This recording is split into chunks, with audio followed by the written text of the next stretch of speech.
મોબાઈલનો વધુ પડતો વપરાશ ખરેખર આપણે બધા સમજીએ છીએ કે એક સામાજિક અને માનસિકનું એક ન્યુસન્સ છે કે જેને લઈને સમાજમાં અને શરીરમાં ઘણા બધા રોગોનું નિર્માણ થઈ રહ્યું છે.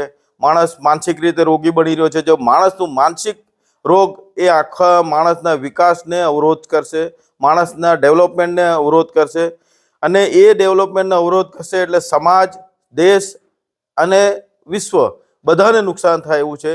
એટલે સૈયદના સાહેબે જે રીતે શરૂઆત કરી છે અને બાળકો માટે આ મોબાઈલનો ઉપયોગ બંધ કરાવ્યો છે, ખરેખર એક ઘણું પ્રશંસનીય કામ છે. ઘણી એપ્રિસિએશનવાળી એક હિદાયત છે આપની કે જેના કારણે જો ભવિષ્યમાં બાળકો આ રીતે મોબાઈલથી દૂર રહેશે તો જરૂરિયાત પૂરતો જ ઉપયોગ કરશે તો કદાચ એમનું વિકાસ, એમનું ડેવલપમેન્ટ ઘણું સારું થશે અને સમાજને તે લોકો ઘણા સારી રીતે ઉપયોગી થઈ શકશે અને દેશના એક સારા નાગરિક બની શકશે.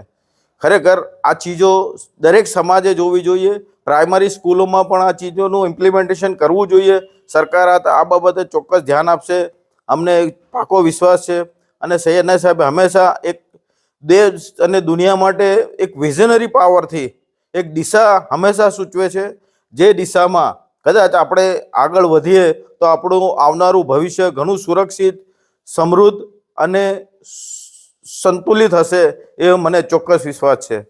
સૈયદના સાહેબને ખુદા હંમેશા સેહતમાં બાકી રાખજો.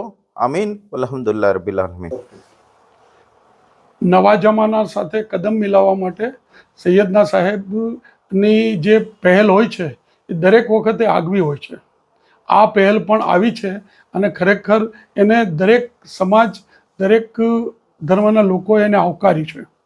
આવી પહેલ એમને પર્યાવરણ માટે પણ, વોટર હાર્વેસ્ટિંગ માટે પણ, રહેણાંકના ગરીબોના ઘર માટે પણ, ભૂખ્યાને ભોજન માટે પણ, વગર વ્યાજના નાણાં માટે પણ, અન્નના બગાડ માટે પણ આ બધી પહેલો કરેલી છે.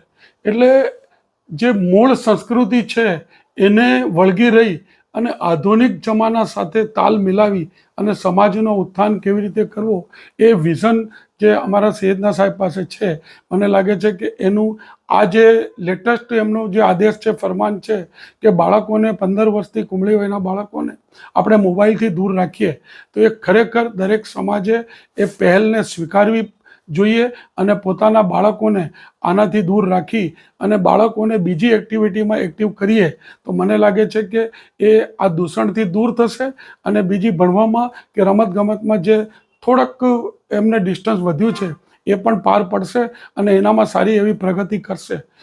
એટલે સમાજને આવા દૂષણોથી દૂર રાખી, સમાજના બાળકોને કુંબળી વયના આ દૂષણથી દૂર રાખી અને આપણે આ પહેલ અપનાવી લઈએ એવી જ મારી સૌને નમ્ર વિનંતી છે.